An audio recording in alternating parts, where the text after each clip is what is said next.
Hello again and welcome to the channel. I honestly prepared nothing for this intro, so I'm just going to wing it. You may realize behind me, you can see that some of my shelves of toys are missing, and that's just because I'm replacing the carpet. So maybe when I put it in, maybe I'll reshuffle things around. Who knows? But that's off topic. What makes a badass blonde? I don't know, not being one. Not even a blonde. But again, back to the subject at hand. I may not know what makes a badass blonde, but I can recognize one. And I bet you can too, especially if you grew up Gen X. So let's take a look at these fantastic kick-ass ladies, and you can tell me in the comments what kind of impression you had with all of them. I'm Victor, and straight out of the Gen Experience, some of the most memorable fair-haired heroines of our time. Badass blondes who may have been born boomer, but fed the appetite of anyone growing up during the 70s and 80s. Who immediately comes to mind? Will Miss Piggy make the list? Stay tuned and let's go. And with that sound, we knew it was clobbering time. Well, bionic time, but that just doesn't have the same ring to it. Lindsay Wagner first debuted on the $6 Million Man in crossover episodes that would work as a pilot for her own show, The Bionic Woman. But not at first. How many remember that Jamie is killed off at the end of Colonel Austin's show? Her body rejects her bionics, and Universal ended her contract. But fans were on the side of this statuesque previous model, and Universal greenlit her story and retconned the death of Jamie Summers. At least for 3 years. Wagner worked those platinum locks every time she ran in slow motion or even slid it out of the way from her ear to use her bionic hearing. Who knew hair could be such an audio interference, right? While Wagner was a contract performer at Universal, she did a lot of TV appearances before being cast as a lead in 1973's Two People. But being bionic would bring the badassery. The Bionic Woman got some great episodes with Steve Austin, but it was any time we saw her jumping, bending, throwing, or best of all, catfighting with one of the most simultaneously creepy and cool baddies, the Fembots. Besides them, her adventures with animals, most notably Max the Bionic Dog, and absolutely the aliens, led by Wheat Thin spokeslady Sandy Duncan and the Bionic Bigfoot. Oh, good old escapism, huh? And appointment television. After the show's run, there were some Bionic TV movie reunions in the 80s and 90s, but Lindsay continued to work in miniseries and made-for-TV films like Scruples, and even starred alongside Sylvester Stallone in 1981's Nighthawk. I got a chance to visit with her briefly over breakfast once in the early 90s at a resort she was staying at. I fondly remember the conversation and the actress telling me how sometimes she did wish she was bionic. When you hear this name, some people giggle or roll their eyes, but Farrah worked very hard to be a serious actress in the 70s and 80s, and it showed in some of her work in TV movies. While working to get where she wanted, she would take the smallest roles in classics like Logan's Run, before taking on the Townsend Detective Agency. Do you want me to take my clothes off? Not for your face. It's that role, Jill Monroe, that would cement her fame and status as a foxy badass whose famous poster turned boys into men. Although often referred to as Jiggle TV, Farrah Fawcett was serious about her role and put in as much work as possible to make Charlie's Angels more than a fluffy investigative crime show. She knew what audiences were getting, but that didn't mean she, or her fellow angels Jacqueline and Kate, didn't give it their all.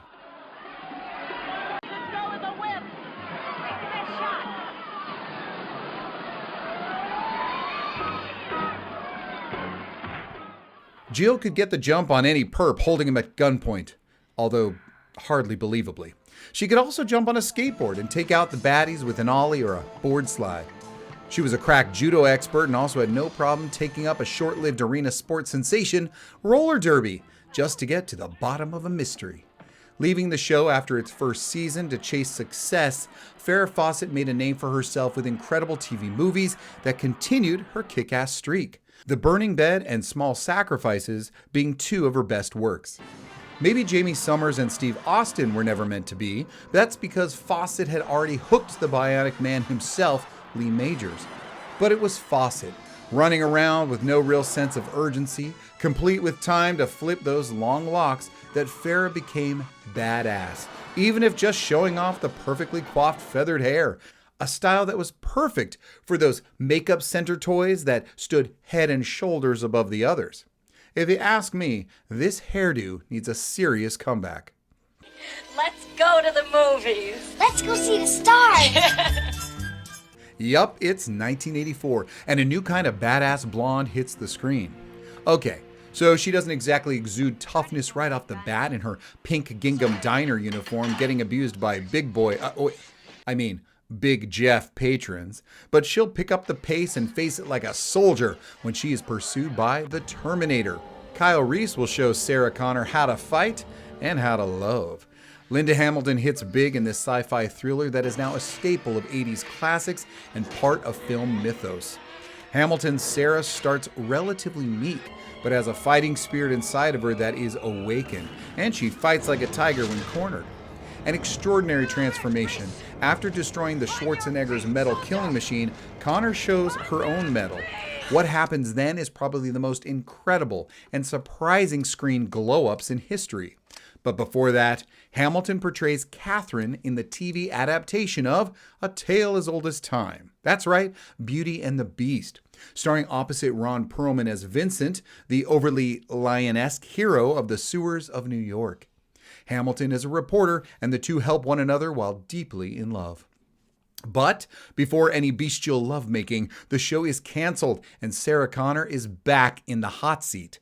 Sarah 2.0 turns heads and can make the strongest man cower as this ripped action star controls the movie's badass moments with a new Terminator by her side. No longer a damsel in distress, she makes it happen throughout, even if some of her loose screws show on occasion. We find out what Connor's been up to after having her son John. Stockpiling weapons, living off the grid, preparing for battle, or Judgment Day, and getting her son ready before he's taken away from her and she is put away. But it's her inevitable escape from the loony bin by a frighteningly familiar face that drives Hamilton's character to legendary movie moments that elevate Sarah Connor to Ellen Ripley status. But blonde. Terminated fucker. Like almost everybody on this list, she's a boomer. But she is the earliest of the blondes who rose to fame during Gen X for being bold, beautiful, badass, and a little flighty. At least when she burst onto the scene, that's what she wanted you to believe. A short-lived radio show comedy, Good Morning World, had Goldie demonstrating her basic blonde bubblehead to the audiences everywhere. As you may not know, I saw you on television. Did you like it? Uh-huh. But you're much better this big in color than you were this big in black and white. That same cute pixie personality fit perfectly when landing a dynamic role on Rowan and Martin's Laugh-In. It was all an act and she milked it. Millions of people believed it and fell in love with Goldie Hawn.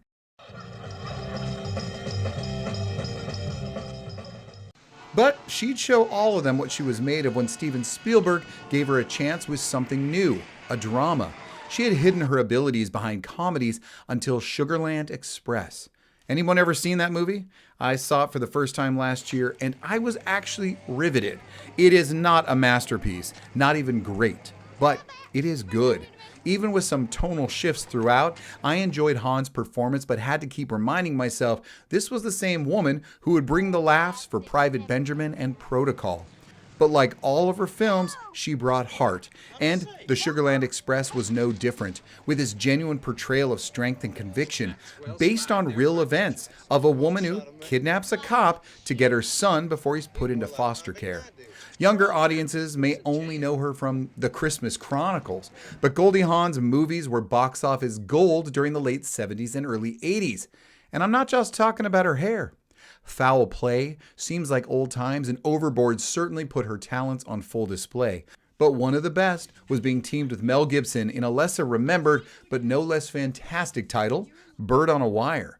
The movie's backstory of free love and beatniks getting in trouble with drug running until one gets in the witness protection plan to only meet by circumstance years later and help each other solve a crime and clear his name. and to find true love along the way. This allowed Goldie to kick a lot more butt. But it was her entire filmography, her start, her range, her legacy, and general success in Hollywood from the mid-60s through the 2000s that make her an ass-kicking blonde we can't forget. Goldie Hawn has lived more lifetimes than many of us, and her work on the big screen has made her a legend. Let's get back to the boob tube. It's the mid-80s, and twin Heathers move into television. At least they could have been twins. A lot of people still get them confused today. Heather Thomas was gorgeous, and she knew it. These girl next door pics quickly changed to sexy fun that Gen Xers coming of age in the 80s can't get enough of. Her first series, Co-Ed Fever, is canceled. When, as Thomas puts it, after the third commercial.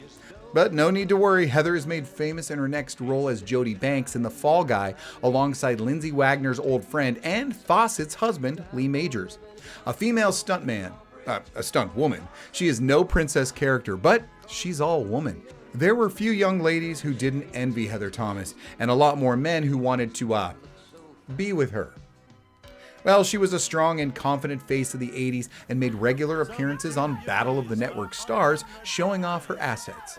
Check out my video on that amazing TV show that was normal viewing in our era. Thomas knew exactly what she was doing at the time and was often seen paired with her sister from another mister, another Heather, the queen of TV, Heather Locklear.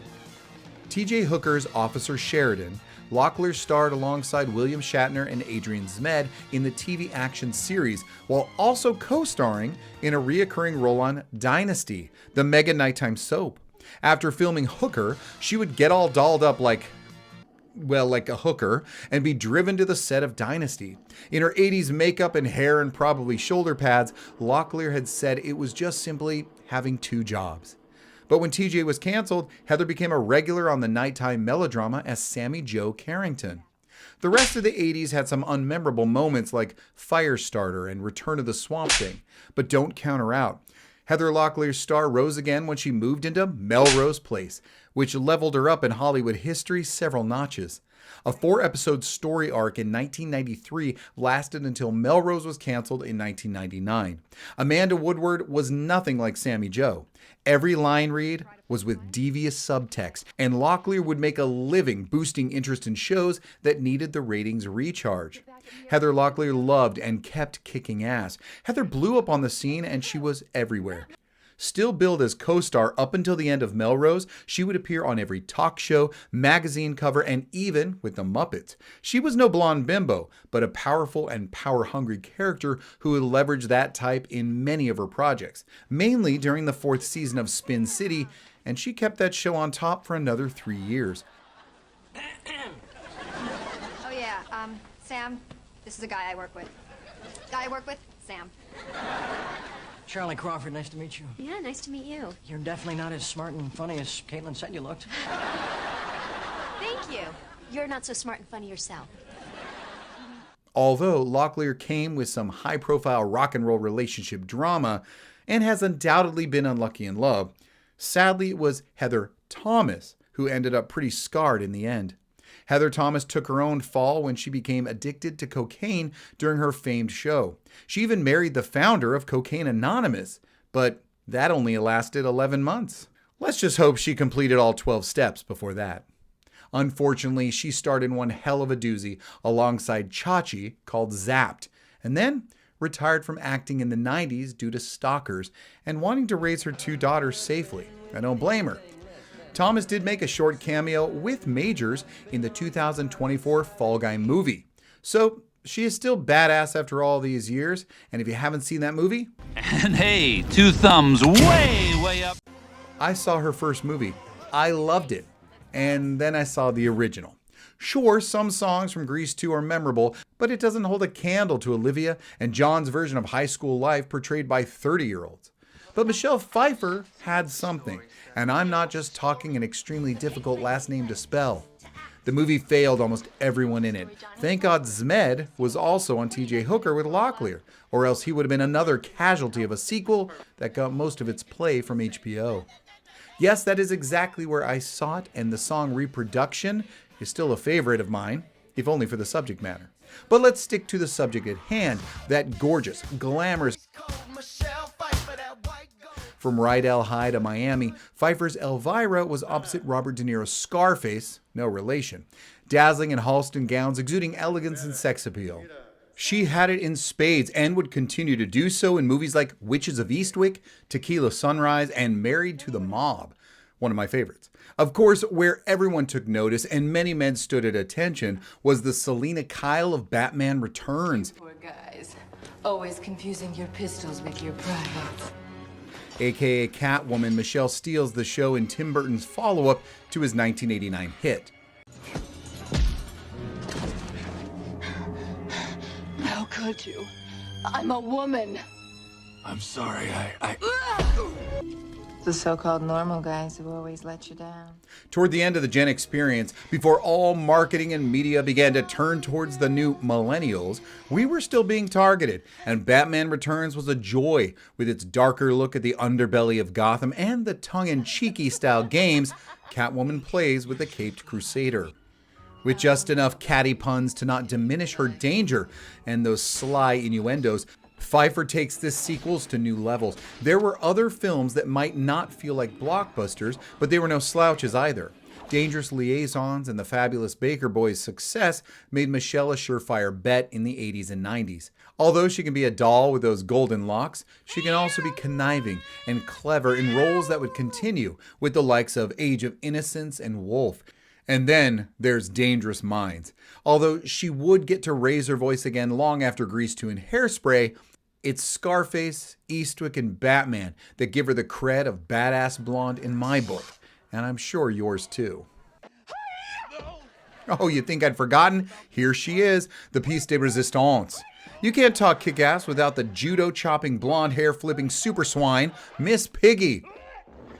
Miss Piggy will forever be a star who rose to fame in the 1970s on The Muppet Show. From the mind of Jim Henson and the voice of Frank Oz, Piggy doesn't only share her vocal intonation with Fozzie Bear, Are you ready, comedy partner? Waka waka. but with Master Yoda. Ladies and gentlemen, now here she is, Fufu. And where you should not. For my ally is the Force. On that fact alone, she should earn badass credit. But she continued to shine in 3 original Muppet movies, with The Great Muppet Caper being a highlight of her career. Well, you wanted excitement. Working with dozens of super celebrities, Ms. Piggy has always kept herself in the spotlight. She also stays current with the latest fashion trends and has been rumored to have gone under the knife a couple of times, though she'd never admit it. All this to continue a soaring career and bring home the bacon. Cancel the show! Not on your life, Pig. With more and more TV and movie credits to her name, not to mention theme park attractions, the blonde badass that is Miss Piggy will live a lot longer than you or I. I'd be remiss not to mention Loretta Swit, Hot Lips from the classic TV series MASH. Having recently passed away, we can certainly count Swit among the blonde badass women in her role as a major of a surgical hospital near the front lines during the Korean War, always having to balance being a woman and a career soldier in charge of the nurses. Although over the show's 11 years, yes, 11 years, 8 years longer than the actual war, Margaret Houlihan changed. Her character did go through a couple of evolutions and didn't even come close to resembling her original incarnation by the end of the series. But she never stopped trading insults and smartass remarks to the doctors of the 4077. Maybe you were thinking Linda Evans. I certainly wasn't, but someone reminded me there are few things more kick-ass than a weekly catfight between 2 fancy schmancy women with hair and shoulders as high as the heavens. Crystal Carrington from Dynasty, where Locklear cut her teeth, would battle Joan Collins' Alexis Colby for rule of the hen house. Linda's distinct hair swoop was hallmark for Crystal. This wasn't just feathered hair, it was full-on wings. And they'd almost never sustain damage after battling her mortal enemy in what was always the highlight of every episode. Even if you weren't a fan of soaps, daytime or night, no one was immune to the hysterics and the over-the-top WWE-type celebrity death matches between this blonde and her hoity-toity arch-nemesis. Whether she started it or ended it, Linda Evans Crystal always tried to put Alexis in her place. And by the way, there's a name for you ladies, but it isn't used in high society, outside of a kennel. So long, ladies. Now please understand, I'm not discrediting any other badasses. This was just for the blondes from the Gen Experience. I know you remember them, and you might have a favorite. Or maybe you know a couple more that made an impression. Well, why don't you let us all know in the comments? Our lists might differ, but these wonderful women kicking butt in TV and movies have certainly stuck with me. Perhaps we'll go down the road of some brunette bombshells or raven-haired heroines in the future. Did you like the show? Show me by clicking like and even press that subscribe if you haven't already. For those who did, I appreciate it. But for now and forever, these kick-butt ladies take their place in the generation where the blonde Lady Fairchild was not a horror movie character, but should have been. Please peruse the channel for more great content from the era that brought us everything worth remembering. Thanks for watching, and until next time. The thought of busting Batman makes me feel all dirty.